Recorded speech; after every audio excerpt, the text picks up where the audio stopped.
O Parencast é o seu espaço para ouvir e debater temas importantes sobre educação, saúde, trabalho e cultura no Brasil. Essa é mais uma realização da Parimpar, editora independente. O assunto de hoje é para lá de especial. Vamos falar sobre café. Que delícia! Com pãozinho de queijo, bolo de laranja ou puro mesmo, não tem preço. Mas o papo hoje é sobre o café especial. Sabem que há diferenças entre os cafés que a gente encontra no supermercado e os chamados especiais? Pois é, este ano a mineiríssima Vanúzia Nogueira, filha e neta de produtores de café, será a primeira mulher no mundo a comandar pelos próximos 5 anos a fortíssima Organização Internacional do Café. Baita orgulho disso, um grande desafio. O nosso papo hoje será com Giovana Nogueira e Magno da Tour pelo Café. Essa dupla dinâmica faz muita coisa legal trabalhando com cafés especiais. Olá, Giovana. Oi, Magno. É um prazer tê-los aqui conosco. Aqui o papo é direto e reto, então vamos lá. Ei, Patrícia. É um prazer estar aqui com você hoje. Prazer nosso demais estar aqui. Primeiro podcast que a gente participa. A gente nunca tinha ido em um. A gente já participou de lives, a gente já fez vários conteúdos desses lá no Insta, mas podcast é a primeira vez, né? É a primeira vez. A gente está muito feliz com o convite e a gente fica bem animado. Vamos lá? Como diferenciar o café do supermercado com o café especial? Sim, no Tour pelo Café a gente tenta compartilhar muito da nossa experiência e de formas de transformar o café dentro de casa.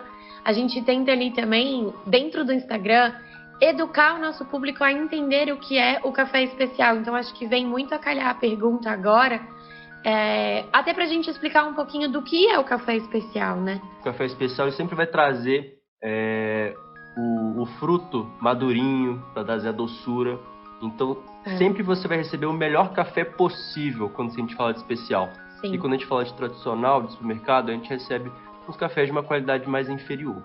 Se a gente fosse fazer uma analogia aqui para ficar bem claro para quem está ouvindo, é como se o café especial fosse aquela fruta mais bonita do sacolão. Aquela fruta que tá linda ali, você olha para ela e fala assim, nossa, isso deve estar muito gostoso. E o café tradicional é aquela fruta que já tá mais feinha e que vai acabar sendo descartada, mas que ela ainda tinha algum potencial. Eu acho que a gente pode dizer que o café especial não tem ligação com a forma de prepará-lo, e sim com a qualidade superior que ele tem em relação ao Exato. outro. A BIC, BSA, que sopa de letrinhas é essa, meu Deus? Para a gente classificar o café, existem inúmeras formas de classificação, mas é uma classificação criteriosa, não é a gente que fala que um café é especial ou não, são profissionais do café que fazem processos e cumprem protocolos de avaliação de uma bebida. Então, quando a gente está falando de café de supermercado, a gente tem algumas classificações que são feitas pela BIC, né, pela Associação Brasileira de Cafés, e a gente tem a classificação do extra forte, do tradicional, do superior, do gourmet. Depois dessa classificação a BIC, aí já entra a classificação da BSA, que é quem classifica os cafés especiais. E aí entra a pontuação, é diferente da BIC. Então você tem ali o café a partir de 80 pontos até 100 pontos que você vai classificar como especial. Abaixo disso aí já volta para um gourmet, já volta para essa outra linha aí. Tem uma associação por trás disso, que é a Specialty Coffee Association. No Brasil a gente tem a brasileira. Então eles têm um protocolo muito rígido e para um café ser avaliado, ele vai ser bebido, ele vai ser classificado enquanto matéria-prima. Então, os profissionais vão olhar o café verde, ver se ele tem defeito, se não tem, ver se tem impureza e se não tem em uma amostra de café. Depois eles vão torrar, ver como que esse grão se comporta na torra.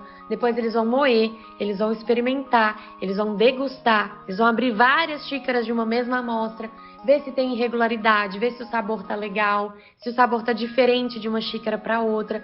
Então é um processo extenso para chegar nessa pontuação, entre 80, 90 e até 100 pontos. E é essa classificação que denomina pra gente se um café é especial ou não. Então, depois que o café está classificado, embalado, entregue, essa classificação não muda.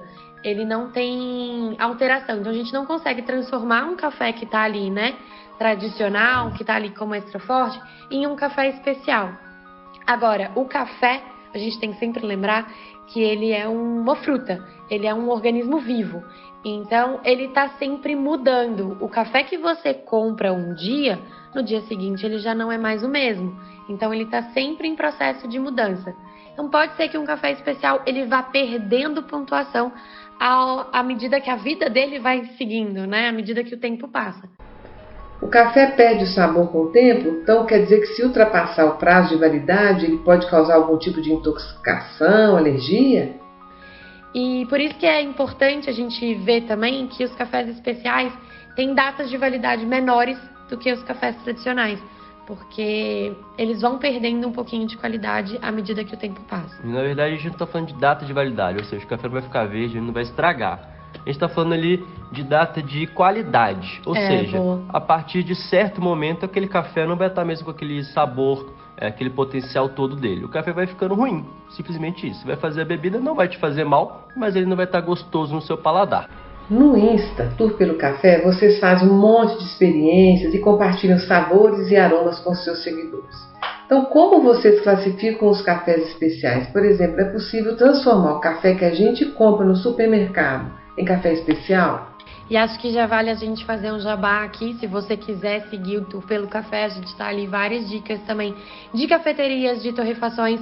E a gente tem também a nossa curadoria de cafés. Então a gente vende cafés no nosso site. A gente tem o nosso box de assinatura. Então se você está querendo experimentar cafés diferentes, a gente tem o box de assinatura que manda experiências a cada mês para você em casa. E a gente tem também o box que a gente chama de café mais confortáveis, que são aqueles cafés excelentes para o dia a dia. Então, se você quiser conhecer um pouquinho mais do nosso trabalho nessa curadoria também, quiser conhecer o que é um café especial, para ver a diferença, né, entre o tradicional e o especial, fica aí o convite para seguir lá a gente e entrar no nosso site. Essa curadoria nossa ela nasceu justamente pela dificuldade de se achar bons cafés e de conseguir experimentar vários cafés. Acho que ao contrário do que muita gente pensa, as capitais dominam muito o mercado de cafeterias no Brasil. A gente tem grandes capitais que são referências pra gente, né? Tem a cidade de São Paulo, a cidade de Brasília. A gente tem também um pouquinho em Belo Horizonte, mas a cultura aqui de cafeterias é um pouco menor, é um pouco mais tímida do que em outras cidades. E o interior, na verdade, ele fica bem atrás das capitais, mas porque a cultura do café está muito dentro de casa.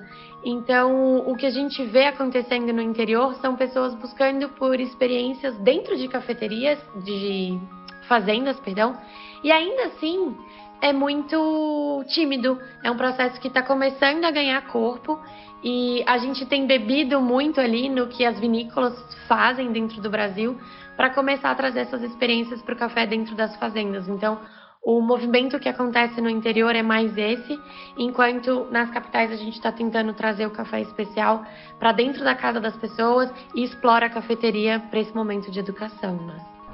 Como negócio, é negócio trabalhar com café? Essa é uma pergunta um pouco complicada de responder. A gente gosta muito de trabalhar com café, eu acho que é uma paixão nossa muito grande. Então, se fosse para responder com a emoção, eu ia falar que claro, mas não é um mercado fácil. A gente, ainda mais tentando ensinar sobre o café especial para um país que historicamente está acostumado com um café de baixa qualidade, um café barato, é muito difícil a gente introduzir isso dentro da casa das pessoas. Então, é um processo. A gente já trabalha com café, já tem 6 anos, então já é um processo longo aí de aprendizado, de entendimento de público e de busca por mercados diferentes, mas é um mercado muito gratificante. Quando a gente vê uma pessoa mudando a forma de consumo dela de uma bebida que ela já bebe, sei lá, 20, 30 anos, é muito bacana. Então, é um negócio legal e é um negócio rentável, mas não é um negócio fácil. Acho que nenhum negócio é, né? E quando a gente fala de café, na verdade a gente está falando de um nicho. Então, dentro desse nicho que é o café, a gente pode fazer muita coisa, a gente pode trabalhar com muita coisa legal aqui dentro. A gente, por exemplo, a gente está fazendo 1 milhão de coisas dentro do café. A gente iniciou a nossa vida no café trabalhando como uma cafeteria, né? Até antes da pandemia a gente tinha uma cafeteria aqui em Belo Horizonte. E era muito legal trabalhar com esse público, era muito legal servir as pessoas, introduzir essa cultura localmente aqui, que a gente estava num bairro que não conhecia muito sobre café especial, não estava acostumado com isso, era uma coisa muito nova. E aí, quando chegou a pandemia e a gente teve que fechar, a gente já entendeu que as coisas não iam voltar tão rápidos quanto a gente imaginava, então a gente começou a migrar para o digital. Essa visão que a gente teve que fez a gente começar aí a nossa trajetória no Tour pelo Café, que era justamente passar essa educação que a gente fazia localmente ali para as pessoas, né, na nossa cafeteria, para o Instagram. A gente viu que é uma ferramenta muito legal para a gente conseguir estar conectado com as pessoas mesmo à distância. E é por isso que a gente faz tantos testes, a gente conversa muito com a galera, a gente passa muitas dicas, porque a gente queria continuar aquela conversa de balcão que a gente tinha, Sim. né?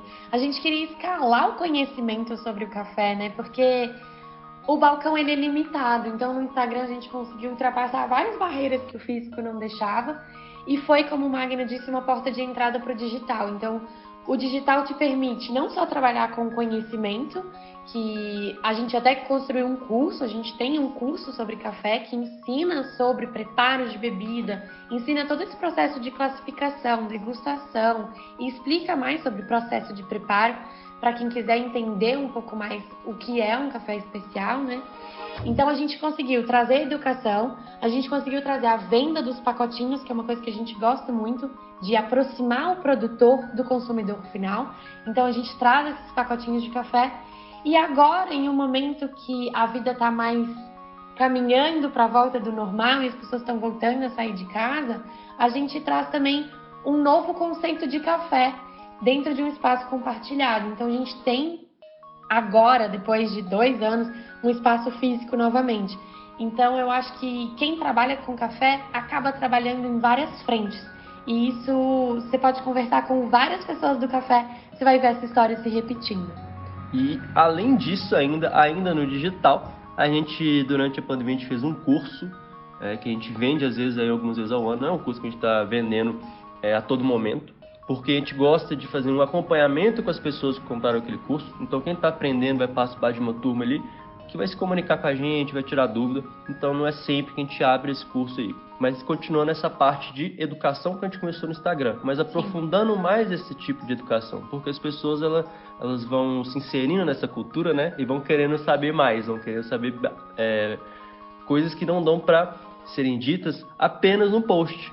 Então a gente faz esse tipo de educação também. Outra coisa legal que a gente começou a fazer aí durante a pandemia, vou falar tudo que a gente faz, viu, gente? Porque é bastante coisa, mas é legal para exemplificar o que dá para fazer no negócio café, né? Que nem foi a pergunta. Coisa. Então hoje em dia também a gente ajuda a fazer as redes sociais de outras empresas que também trabalham com cafés. Então a gente faz a rede social aí de uma barista, a gente faz a rede social de uma torrefação local daqui, a gente faz a comunicação também no Instagram de uma empresa que faz manutenção de maquinário. Então a gente... Por quê? Porque essa galera que estava lá no físico bem estruturada, que estava indo muito bem, chegou a pandemia e começou a ver também essa necessidade de se comunicar melhor, de se mostrar mais presente digitalmente, para se mostrar para mais pessoas. Então a gente começou a fazer esse trabalho um pouco antes, a gente já começou a ajudar os nossos amigos do café a evoluírem também no digital. Sim. Além eu acho que a gente está falando de uma perspectiva, você que está ouvindo, talvez esteja em algum momento do café ou em outro, mas a gente está falando muito de uma perspectiva de quem empreende no café, mas que não é da agricultura. Então acho que é legal ter essa visão também. A gente nunca teve fazenda de café, a gente nunca esteve do outro lado. A gente está da ponta de barista, de empreendedor, dono de cafeteria, pessoas que vendem café e pessoas que ensinam sobre café. Mas tem também, dentro do nicho café, a parte da cafeteria, a parte da torrefação, que são outros tipos de negócios, né?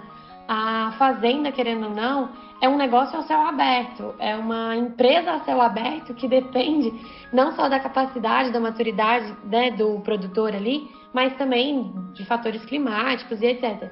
Mas é um negócio rentável, ainda mais quando você trabalha com café especial, que busca valorizar toda a cadeia do café e principalmente valorizar o produtor e remunerá-lo melhor. Então, se você é um produtor de café, o café especial é uma boa saída. E a torrefação é um processo também, é uma arte completamente à parte. É mais caro, talvez, para começar um negócio, porque os maquinários de torra ainda são muito caros no Brasil. Mas também é um mercado muito bacana e que, por exemplo, em BH a gente tem muito pouco. Então, é um mercado que falta novos entrantes, pessoas que estão querendo fazer o diferente, mas também é um mercado que exige muita técnica, muito estudo. Giovana e Magno, muito obrigada. Agradecemos a você que nos acompanhou neste bate-papo qualificado e cultural. Peço agora para vocês deixarem aqui os seus contatos para quem queira conhecer e acompanhar o trabalho de vocês. Bom, acho que a gente já falou bastante, mas vocês podem encontrar a gente no nosso Instagram, @tourpelocafé. É uma logo pretinha com um desenho branco. Acho que é bem fácil de achar. É bem tranquilo de achar. Pode mandar mensagem lá, pode comentar nosso post. A gente adora conversar por lá, né? E a gente também tem um canalzinho no YouTube que tem alguns conteúdos lá que são legais. Lá no nosso Instagram você vai achar. Vale a pena também dar uma conferida, algumas viagens que a gente vai, cafeterias que a gente conhece aí no caminho, e vocês podem acompanhar a gente por lá também. Foi um prazer muito grande estar aqui hoje falando um pouco mais sobre café. Eu adoro falar sobre isso. Se pudesse, a gente ficava aqui 1h30, 2 horas só falando sobre esse assunto. A gente ama falar sobre isso porque é realmente uma paixão, né? Então, se quiserem conversar com a gente, é o que o Magno falou, manda uma DM, manda perguntas, sintam-se à vontade. O café é sobre conexões, então conectem com a gente está à disposição. O Parincast é uma realização da Parimpar, editora independente. A apresentação é da editora, educadora e escritora Patrícia Costa, ou Patrícia.